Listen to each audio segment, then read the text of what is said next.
নমস্কার বন্ধুরা, সোনার উপায় হেসেলে সবাইকে স্বাগত। আজ আমরা বানাবো একদম একটি নতুন রেসিপি, চিংড়ি মাছের জল বড়া। চলুন দেখে নিই কীভাবে এই সহজ রেসিপিটি আমরা বানাবো।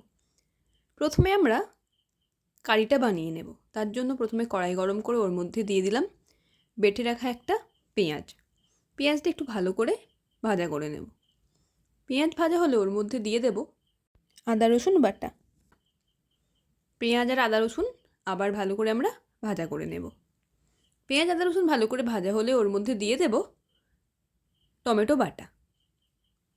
সমস্ত উপকরণ ভালো করে আমরা মিশিয়ে নিয়ে কষাতে থাকব।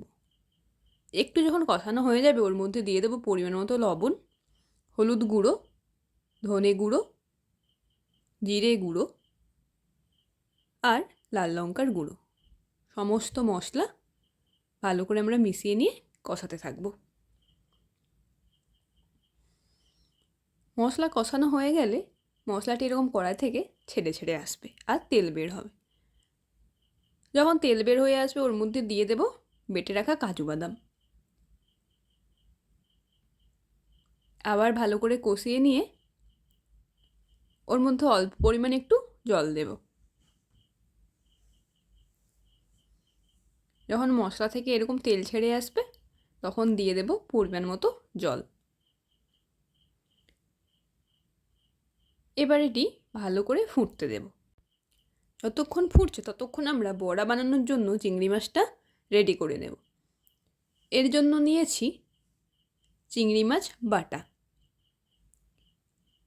বাটা চিংড়ি মাছের মধ্যে দিয়েছি ধনে গুঁড়ো, জিরে গুঁড়ো, লাল লঙ্কার গুঁড়ো আর অল্প পরিমাণে একটু গরম মশলার গুঁড়ো। লবণ দিতে ভুলবেন না, পরিমাণ মতো লবণ দিলেই হবে। এবার সমস্ত উপকরণ ভালো করে আমরা ফেটে নিয়েছি।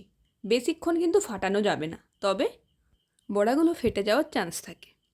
এবার ওই ফুটে ওঠা ঝোলের মধ্যে বড়ি দেওয়ার মতো করে চিংড়ি মাছের পেস্টটি দিয়ে দেব।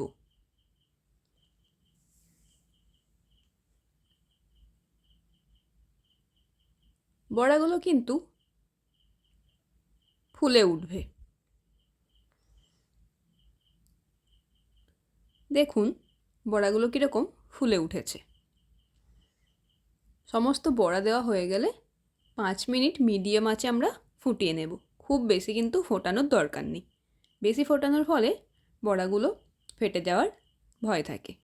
5 মিনিট ফোটানোর পর উপর থেকে অল্প পরিমাণ ঘি আর গরম মশলা ছড়িয়ে গরম গরম সার্ভ করুন এই নতুন রেসিপিটি।